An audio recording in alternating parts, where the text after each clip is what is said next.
खबरों की वही तस्वीर,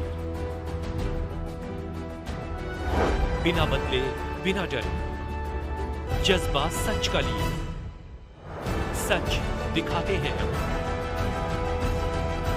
आपके जरूरत की खबर। भारत पाकिस्तान के बीच हुए कारगिल युद्ध में देश को अपनी उत्कृष्ट सेवा देने वाले विभिन्न पदों पर रहकर देश सेवा और बढ़ चढ़कर सामाजिक कार्य करने वाले परिवारों के मदद करने वाले, उनके संघर्ष और पतझड़ सी बिखरी जिंदगी से जूझकर कामयाबी की दास्तां लिखने वाले फौलादी श्री राधेश्याम शर्मा की आत्मकथा जीवन गाथा पर आधारित पुस्तक का विमोचन बड़े ही धूमधाम के साथ सीबीडी ग्राउंड कड़कड़डूमा कोर्ट मेजबान बैंकेट हॉल में किया गया। जीवन गाथा पुस्तक विमोचन समारोह में उत्तर पूर्वी दिल्ली के सांसद मनोज तिवारी, दिल्ली संत समाज से श्री श्री 1008 महामंडलेश्वर पंडित नवल किशोर दास, अंतर्राष्ट्रीय कथावाचक एवं वेस्ट गोरख पार्क स्थित श्री राजमाता झंडे वाले मंदिर से संत श्री राजेश्वरानंद जी महाराज महामंडलेश्वर पंडित राजेश ओझा जी महाराज के साथ सादर नॉर्थ जोन पूर्व commissioner Amit Kumar Sharma, United Hindu front अध्यक्ष जय भगवान गोयल, स्वास्थ्य समिति अध्यक्ष सचिन शर्मा, पूर्व विधायक प्रत्याशी कुमार रिंकू दीदी, मरघट वाले बाबा महंत वैभव वर्मा, डॉक्टर अतुल मुगदल के साथ परिवारजन और भारी संख्या में पहुंचे शुभ चिंतकों द्वारा पुस्तक का विमोचन कर आत्मकथा को सर्व समाज के समक्ष प्रस्तुत किया गया। भूतपूर्व सैनिक रहे राधेश्याम शर्मा ने इस आत्मकथा जीवन गाथा पुस्तक में अलग अलग पहलू को छुआ है, जैसे कि प्रारंभिक जीवन, जन्म, विवाह, देश के प्रति भक्ति एवं कर्तव्य, सैन्य काल, सिविल सेवा काल, शांति चैरिटेबल ट्रस्ट की स्थापना, गोत्रशाली, स्वयं रचनाएं जैसी कविता, अन्य पहलुओं पर गंभीरता से और सरल शब्दों में विचार रखे हैं। इस मौके पर श्री राधेश्याम शर्मा जी के सुपुत्र सचिन शर्मा ने बताया कि इस पुस्तक में मेरे पिताजी ने अपने जीवन के अनुभवों को बहुत ही अच्छे और सरल शब्दों में पिरोया है और दूसरों को सीख देने का प्रयास किया। धर्म के प्रति पूर्ण निष्ठावान रहने वाले एवं कर्म को ही पूजा मानने वाले बाबूजी सदैव सत्य और ईमानदारी की राह पर चले हैं और जीवन भर अपने कर्तव्य का पालन करते आए हैं। उनकी इस जीवन गाथाओं से हम युवाओं को प्रेरणा मिलेगी और उनके दिखाए गए सद्मार्गों पर चलकर हम सबको बेहतर जीवन और अच्छा भविष्य देने का प्रयास करेंगे। सांसद मनोज तिवारी ने कहा कि श्री राधेश्याम शर्मा जी की आत्मकथाएं जीवन गाथा हम सभी को उनको जानने का मौका देंगी। मैं सभी से आग्रह करता हूं कि उनकी जीवन गाथा को हम सभी को पढ़ना चाहिए और अपने जीवन में डालने की कोशिश करनी चाहिए। और क्या कुछ कहना था सभी का, आप खुद सुन लीजिए हमारे संवाददाता संदीप कुमार की इस रिपोर्ट में। आत्मकथा जब हम लिखते हैं तो हम आसपास की कितनी सोसाइटी, कितनी बातें आती हैं। फिर जो फौज में रहा हो, जो दो लड़ाइयाँ लड़ा हो भारत की तरफ से, वो तो पढ़ने लायक किताब होगी। और सबसे बड़ी बात है कि जब हम आत्मकथा लिखते हैं तो कम से कम और 10-15 लोगों की कथा लिखते हैं। कौन हमारे साथ था, कौन कहाँ तक साथ दिया। तो ये एक बहुत कठिन काम है। अपनी आत्मकथा लिखना आसान नहीं है, क्योंकि आत्मकथा लिखना इसका मतलब मैंने सब कुछ रिवील कर दिया।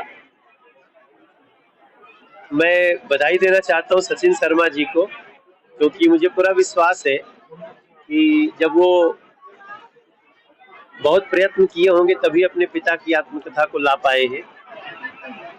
मगर राधेश्याम शर्मा जी को और जानने के लिए आत्मकथा पढ़ करके बहुत लाभ है।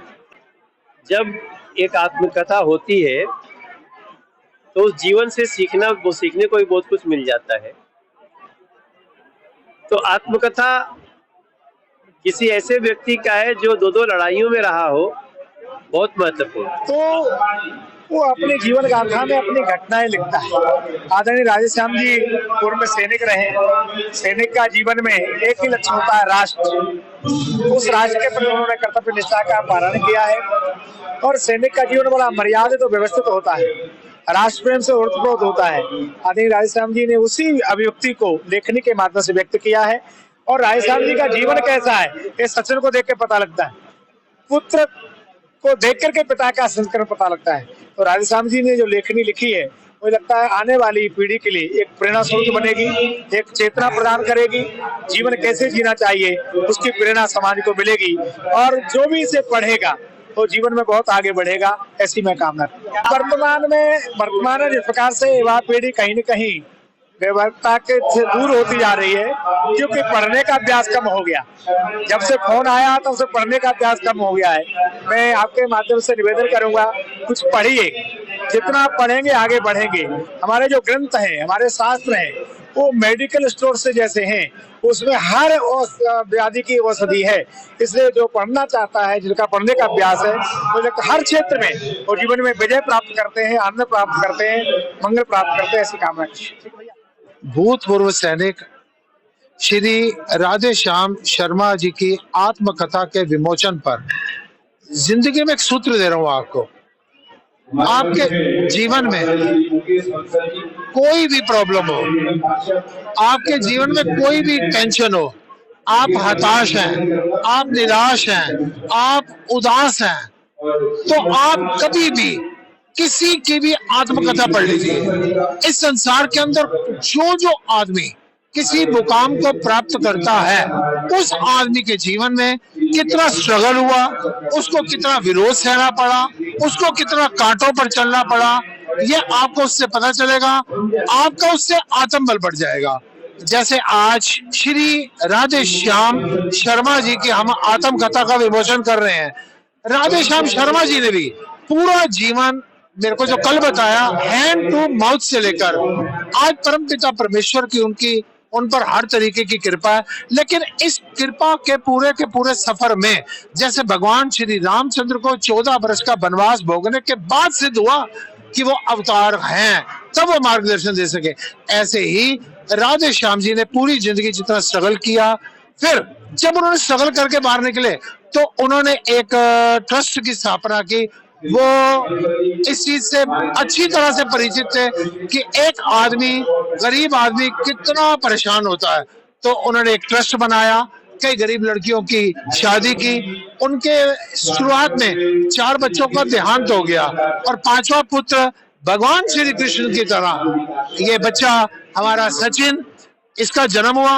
और उसके बाद धीरे धीरे एस्टेब्लिश होते गए। कभी भी आप किसी भी फल को देखेंगे, पहले वो मिटता है, बीज मिटता है, फिर वो बढ़ता है, फिर पकता है, तब कहीं जाके वो खाने के काबिल बनता है। राधे श्याम शर्मा जी की आत्मकथा आप पढ़िए, आपको जीवन के नई प्रेरणा मिलेंगी, सीखने के लिए ज्ञान मिलेगा, मोटिवेशंस मिलेंगी। आप जिस कार्य क्षेत्र के भी हैं उसमें आपको उपलब्धियां प्राप्त होंगी। आत्मकथा का जब व्यक्ति अनेकों संघर्षों से आगे निकलता है और जब एक नई खोज की कामना करता है, एक नए वर्णों की कामना करता है, तो जब मानसिक रूप से कभी कभी प्रताड़ित होता तो एक आत्मकथा, एक लेखन विधि प्रारंभ कर देता है। हमारे विप्र शिरोमणि जो पूर्व सैनिक हैं, पंडित राधेश्याम शर्मा जी ने, इन्होंने अपने जीवन में उतार चढ़ाव बहुत देखा है। राष्ट्र में भी उतार चढ़ाव देखा, परिवार में भी देखा, अपने यार दोस्तों में भी देखा। उनके अंतःकरण में जो सर्विस के समय अनेकों विविध प्रकार के लोगों से मिलने के बाद इनके अंतःकरण में एक ऐसा चिंतन आया कि मैं क्यों ना एक ऐसा जीवन गाथा लिखूं कि जिसमें अपने जीवन के संपूर्ण चरित्र को लिखने के, संकलन करने की एक संकल्प इन्होंने किया। और वह संकल्प का पूर्ण होने का जो संयोग था, पूर्ण होने का जो योग बना, वो आज बना। और आज उस आत्मकथा का आज यहाँ पुस्तक विमोचन हो रहा है। और जीवन में जब जब आप संघर्ष करेंगे तभी एक नई खोज होगा। तो हमारे पंडित जी ने बहुत ही चिंतन, गहन मंथन करने के बाद इस पुस्तक को लिखे हैं। और जब इसका ध्यान करेंगे तो और भी पता चलेगा। हमारे पंडित जी महाराज अपने जीवन काल में सर्विस में बहुत ही ईमानदारी से सर्विस की है, समाज में बहुत प्रतिष्ठित हैं। और इनके पुत्र जो बड़े ही विप्र शिरोमणि हृदय हैं, पंडित सचिन शर्मा जी, जो निगम पार्षद रहे, चेयरमैन रहे और पिता के परम भक्त रहे। क्योंकि पुत्र पिता जैसा खावे अन्न वैसा होए मन, जैसे पीवे पानी वैसे बोले वाणी। पिता की बनाई हुई स्थितियों पे, बनाई हुई संपत्ति पर उन्होंने जो ज्ञान दिया पुत्र को, जो एक मार्ग दिया, सतमार्ग दिया, उस मार्ग का ही फल है कि आज पुत्र अपने पिता की आत्मगाथा का पुस्तक का विमोचन कर रहा है। मैं मीडिया के माध्यम से, आप सबके माध्यम से पंडित जी को बहुत बहुत बधाई देता हूँ, बहुत बहुत साधुवाद देता हूँ। और ये भगवान से कामना करता हूँ कि परम पिता परमात्मा इनकी लेखनी में सदैव ऐसे निरंतर और भी पुस्तकों का संकल्पित करें, संकलन करें, यही कामना करते हैं। देखिए, मेरा नाम राधेश्याम शर्मा है। मैं गांव मथाइंडा थाना भोपाल जिला मुजफ्फरनगर से मूल रूप से निवासी हूँ और मैंने 20 साल आर्मी मेडिकल कोर में देश के की सेवा की है। फिर 20 साल मैंने नोएडा अथॉरिटी में असिस्टेंट एडमिनिस्ट्रेटिव अफसर की सेवा की है। उसके बाद 20 साल से मैं अपने बेटे सचिन शर्मा के साथ, जो कि दिल्ली के नगर निगम के चेयरमैन रहे हैं, उसके बाद मैं फिर एक वो भी बनाया है जो बूढ़े लोगों का बैठने का स्थान है। वो मेरे बेटे ने ही उसका शिलान्यास करवाया मनोज तिवारी जी से, और आज से लोग वहाँ आते हैं, पढ़ते हैं, लिखते हैं, आपस में मशवरा करते हैं। सर, अपनी आत्मकथा को किस किस पहलुओं को छुआ है अपने जीवन के बारे में? अपने जीवन के बारे में पहले तो मैंने अपने बचपन को लिया है। बचपन में मेरे बाबा 5 भाई थे और उस जमाने में मैं पांच बाबा का मैं इकलौता पौत्र था। मुझे ये पता नहीं था मेरी दादी कौन है, मेरी चाची कौन है, मेरी ताई कौन है। मैं बच्चा था, जिस भी घर में जाता वहीं मेरे बड़ा प्यार दुलार होता, वहीं में करके सो जाता। दिन में उठता, अगले दिन का कोई पता नहीं कहाँ। आत्मकथा के माध्यम से समाज को क्या संदेश दिए थे? समाज को संदेश ये है मेरा भाई, सबसे बड़ी तो है firm determination, unbending will, undoubted courage and bravery.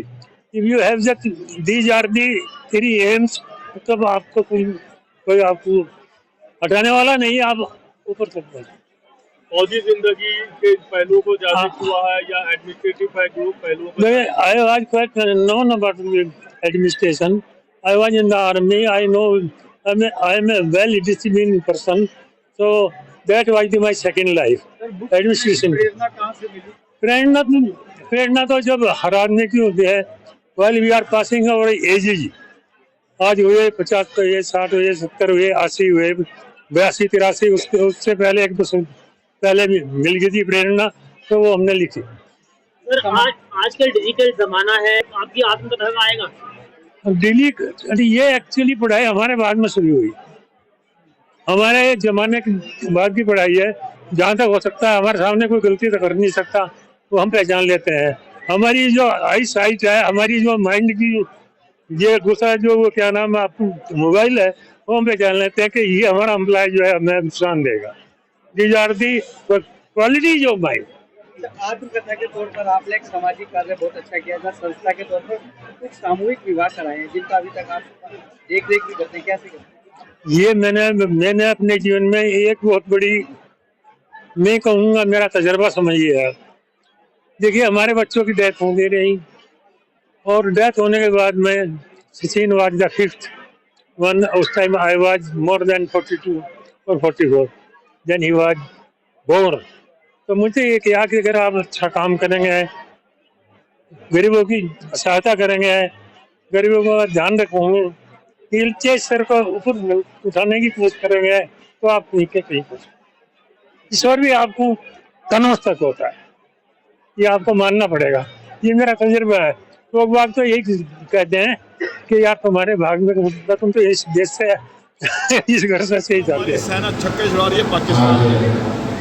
दूसरी तरफ एक पूर्व सैनिक ने एक अपनी 82 साल की आत्मकथा लिख करके आज राष्ट्र को समर्पित की। मुझे लगता है ऐसे महान व्यक्ति के हाथ से लिखी हुई आत्मकथा हम सब के लिए, हमारे जीवन के लिए बहुत से नए नए रास्ते खोलेगी। और उनकी ये प्रेरणा जो है, पुस्तक आत्मकथा, हमारे लिए बहुत ही एक विशेष रूप से हमारे जीवन में अपना योगदान देगी। और मैं तो कहता हूँ कि जो हमारे बुजुर्ग हैं, ये हमारी धरोहर हैं। इनका एक्सपीरियंस, इनका तजुर्बा, इनका आशीर्वाद देते रहेंगे, हम अपना जीवन धन्य कर पाएंगे। ये मेरे लिए बहुत ही खुशी का पल है। हर एक औलाद के लिए ये बहुत ही सुकून के पल है। पिताजी ने अपने पूरे जीवन की गाथा लिखी है, उसमें लगभग बाबूजी की 81 वर्ष हो चुकी है। तो 3 पीढ़ियों का जो संबंध में उन्होंने लिखा है वो हम लोगों के लिए प्रेरणादायी है, बहुत कुछ सीखने को मिलता है। और ईश्वर से यही चाहूंगा कि हर एक जन्म में मुझे यही पिता मिले। मेरे पिता ने मुझे इतना प्यार और सम्मान, जो कुछ आज मैं हूँ अपने पिता के वजह से हूँ, और हमेशा उनके चरणों पर चलता रहूँ, यही चाहता हूँ। आपने किया है आपकी कथा को लेकर, कैसे देखते हो, क्या क्या अनुभव है?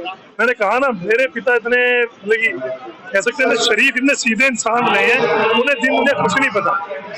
उस व्यक्ति ने, हमारे पिताजी ने आज तक किसी का भी, जैसे कहते हैं ना, गाली देना, तो किसी को गाली भी नहीं दी होगी, वो ऐसे व्यक्ति रहे हैं। तो बिल्कुल, तो मेरी इच्छा थी, पिताजी ने इच्छा जाहिर की कि मैंने आपकी कथा लिखी है। उन्होंने कहा नहीं, थोड़ा छोटा कर देते। मैंने नहीं बाबू जी, अच्छा करेंगे, सबको बुलाएंगे और सबका सम्मान करेंगे। श्रोताओं को क्या रहेगा जो प्रेरणा मिलेगी इससे ही। जब कोई बड़ा व्यक्ति कुछ अपने जीवन कथा लिखता है तो उससे हमें, जितने युवा पीढ़ी है, सबको प्रेरणा मिलेगी, आने वाली जनरेशन। क्या कहेंगे, कहाँ से इसको प्राप्त कर सकते हैं, कैसे प्राप्त कर सकते हैं? मुझे कोई भी कहेगा, सबके लिए है। क्या 600 कॉपियां यहीं रखी हैं मेरे पास हैं, जो मैं खुद उनके घर जाके लेके आऊंगा। स्वामी महामंडलेश्वर नवल किशोर दास जी की स्वागत के लिए एक बार करतल ध्वनि कीजिए, तालियों से स्वागत करिए। आइए स्वामी जी।